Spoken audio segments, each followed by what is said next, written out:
Hey, what's up guys, Benny here, and welcome to my top 5 meta loadouts for Season 5 Reloaded. And you'll probably notice I'm in a completely different setup because I'm at Gamescom right now on the HyperX and Omen booth. You think the brand new Quadcaster 2S and also the brand new 35L. If you want to find out more, check out the link in the description.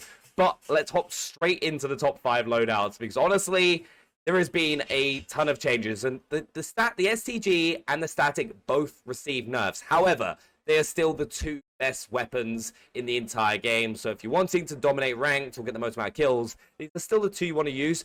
However, there are a lot more viable options which we're going to cover in this video that you won't want to miss out on, including one which I am incredibly happy about. But if you're wondering what class setup you want to use on the STG, you've got that Quartermaster Suppressor, the Heinrich to C70 long barrel, the Choreo Eagle Eye, the DR79 combo stock, and the 50 round mag. Of course, if you don't like the 2.5x optic, you can go for that Jack glassless, which I know a lot of people are using on smaller maps like Rebirth Island, if they're not playing on Urzikstan. So keep that in mind if you preference, but it's the STG we know all and love. Really easy to use, absolute laser beam, and one of the best things about it is just that bullet velocity, because like when you go into this, you can see over 1,165, so easy to hit your opponents at range. Then we've got the static with the Quartermaster Suppressor, the Paracord Grip. Make sure if you haven't, go unlock these with armory challenges, which you can do really quickly by completing contracts in the game. Then got the Auger 840 light barrel, and then also the FSS Guardian stock. Now for the optic, you'll notice if you watch me on my streams, I will always use the FSS Spectre Microtherm, but the Atomic Disintegrator version from the Fallout bundle. Just highlights your opponents in green, makes them really easy to spot. If you don't want to use that, I'd recommend using the NIDA model instead, but of course you can change your optic around to what your personal preference is. But NIDA model 2023 is arguably one of the cleanest and best optics among all the pro players. So those are the two best weapons in the game. Sims, Thermite, and then Sleight of Hand, Mountaineer, Quick Fix, and High Alert if you're wondering what you should also be using. Then, as we move on to our second loadout, the MCW, like almost every single season, has received another buff, and honestly, this thing is obscene. You want to use it, especially this build. You've got the Quartermaster Suppressor, the Paracord Grip, once again, as I said, go ahead and unlock those. You've got the Chimera Black Iron Heavy Short Barrel, the 40 round mag, and then that Jack Raven kit. This is best sniper support weapon in the game. Really easy to use, clean iron sight, and genuinely, I love it. And the Kar 98, if you've got a great shot, it's still the best sniper Rebirth Island. I sadly just can't hit my headshots anymore since they nerfed the aim assist a bit. It does hurt me to say, but like I said, this loadout so much fun to use. If you can hit those headshots straight away, clean, switch to the MCW, and genuinely great movement speed, great damage range, all round incredible loadout. And the sniper, Sonic Suppressor, Plasma long barrel, high grain rounds, recon sling, and that SPX 80 optic, smoke grenades, and like you can switch those for stims if you want, and thermites dominate. Next, we've got an SMG, which I've actually been using a lot, and was one of the first weapons that I've got the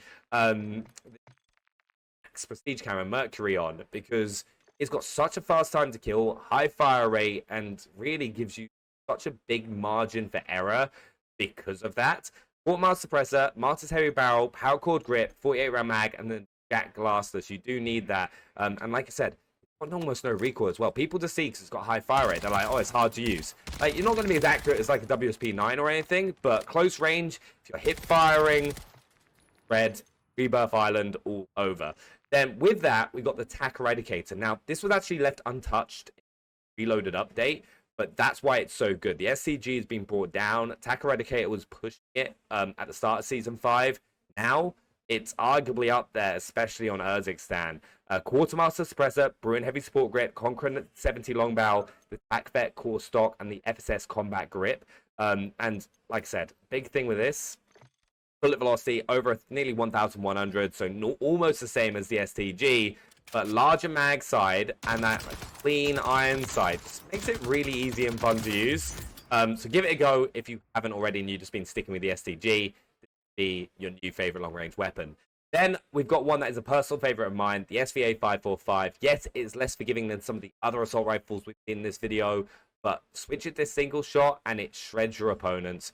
Got that Quartermaster Suppressor, the SDV Precision Barrel, Choreo Eagle Eye 2.5x optic, Blue Fire Sniper stock, and a 60-round mag. And I might just have a close spot for this weapon because it is where I got my PB, what I got my PB with. But I love this thing. So go ahead and give it a go. WSP9, disgusting as well. Really rewards accurate gunplay, and it's got like no recoil with this build. Quartermaster suppressor, paracord grip, his short light barrel, 50-round mag, and then the FSS Spectrum Microtherm. Like I said though, don't want the thermal. Go ahead, use that NIDA model, but doesn't move. If you get those headshots in there, slower rate of fire, but it will destroy everyone that you come up against. And then for our 5th loadout, we've got the Saperi. Static has been brought down a little bit, and the Superior was still there even after its nerfs at the start of Season 5, so it's slightly come itself back into the meta. Quartermaster Suppressor, Born 99 Short Barrel, Vector Microtherm, Rescue 9 Stock, and the 40-round mag. And then I pair it with the Bow 27, and I love this thing. I used to love it back in Advanced Warfare. The high fire rate, the fact that it's got not really much recoil, and once, like, if you, like, pre-fire as you go in, so you get that increased fire rate, people just get destroyed, and the hip fire works really well as well. Like, the amount of times I've completely wiped 4-man squads in control because of the fire rate of this, I love it to pieces. But Quartermaster Suppressor, Crown H3 barrel, high velocity round, 60-round mag, and the sandbar heavy stock paired to that Saperi. And there are 2 other weapons I want to quickly mention because they are worth using.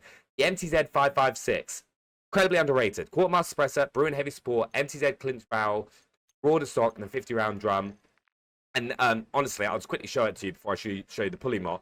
But this thing, honestly, it's just laser. It's like clean iron sight, great fire rate, and I don't know why people don't use it more. And then the pulley mod, off nerf, it's come back. Same as we all knew and loved. Quartermaster Suppressor, Jack Annihilator long barrel, Choreo Eagle Eye, Commando D50 recoil, production pad, and then the Annihilator bullpup kit. But once again, I hope these loadouts help you out. A big thank you to HyperX and Omen for allowing me to come and set up at the Gamescom booth.